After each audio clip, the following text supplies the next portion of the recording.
ज्योसुए कार्डुच्ची। ज्योसुए कार्डुच्ची Italy के महान कवि, साहित्यिक आलोचक, इतिहासकार और शिक्षक थे। उन्हें 1906 में साहित्य का नोबेल प्राइज प्रदान किया गया। वे इटली के सबसे प्रभावशाली 19वीं शताब्दी के साहित्यकारों में गिने जाते हैं।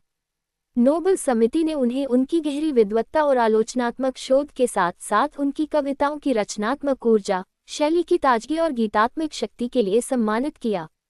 कार्डुच्ची का जन्म 27 जुलाई 1835 को वाल दी कस्टेलो, टस्कनी, इटली में हुआ था। उनके पिता का नाम डॉक्टर मिशेल कार्डुच्ची था। वे चिकित्सक होने के साथ साथ इटली के राजनीतिक एकीकरण और स्वतंत्रता के समर्थक भी थे। उनके पिता का राजनीतिक विचारों और साहित्य के प्रति प्रेम कार्डुच्ची के व्यक्तित्व पर गहरा प्रभाव पड़ा। बचपन से ही कार्डुच्ची को प्राचीन यूनानी और रोमन साहित्य में गहरी रुचि थी। उन्होंने लैटिन साहित्य के साथ साथ इटली के महान कवियों दांते, टासो और अल्फिएरी का अध्ययन किया। उनके पिता ने उन्हें लैटिन पढ़ाया, जिसके कारण आगे चलकर प्राचीन साहित्य उनके काव्य का महत्वपूर्ण आधार बन गया। 1849 में उनका परिवार फ्लोरेंस चला गया। वहां उन्होंने लियोपार्डी, शिलर और बायरन जैसे प्रसिद्ध कवियों की रचनाएं पढ़ी और स्वयं भी कविताएं लिखना शुरू किया। बाद में उन्होंने स्कूला नॉर्मले सुपीरियर दी पिसा में अध्ययन किया और दर्शन तथा साहित्य में डिग्री प्राप्त की। पढ़ाई पूरी करने के बाद उन्होंने शिक्षक के रूप में अपना करियर शुरू किया। कार्डुच्ची ने आगे चलकर बोलोन्या विश्वविद्यालय में इतालवी साहित्य के प्रोफेसर के रूप में लंबा समय बिताया। वे एक लोकप्रिय शिक्षक और प्रभावशाली वक्ता थे। उन्होंने साहित्यिक इतिहास और आलोचना पर भी महत्वपूर्ण कार्य किए। उनकी शुरुआती कविताओं में प्राचीन यूनानी रोमन परंपरा और देशभक्ति का प्रभाव दिखाई देता है।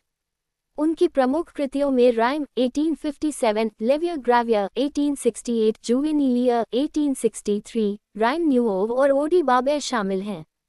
उनकी कविता में इटली की स्वतंत्रता, राष्ट्रीय एकता, प्राचीन रोम, प्रकृति और मानवीय भावनाओं जैसे विषय दिखाई देते हैं। ओडी बाबे में उन्होंने प्राचीन काव्य छंदों को आधुनिक इतालवी कविता के साथ नए तरीके से प्रस्तुत किया। कार्डुच्ची का राजनीतिक जीवन भी सक्रिय रहा। वे इटली की स्वतंत्रता और राष्ट्रीय एकता के प्रबल समर्थक थे। 1890 में उन्हें इटली की सीनेट का सदस्य चुना गया। उनकी कविताओं ने भी इटली के राष्ट्रीय आंदोलन और देशभक्ति की भावना को मजबूत करने में योगदान दिया। 1906 में ज्योसुए कार्डुच्ची को साहित्य का नोबेल प्राइज मिला। वे इस पुरस्कार को पाने वाले पहले इतालवी साहित्यकार थे। हालांकि उस समय उनका स्वास्थ्य कमजोर हो चुका था और वे स्वयं पुरस्कार समारोह में उपस्थित नहीं हो सके। उनका निधन 16 फरवरी 1907 को बोलोन्या, इटली में हुआ। वे अपने पीछे कविता, साहित्यिक आलोचना और इतिहास के क्षेत्र में एक विशाल विरासत छोड़ गए।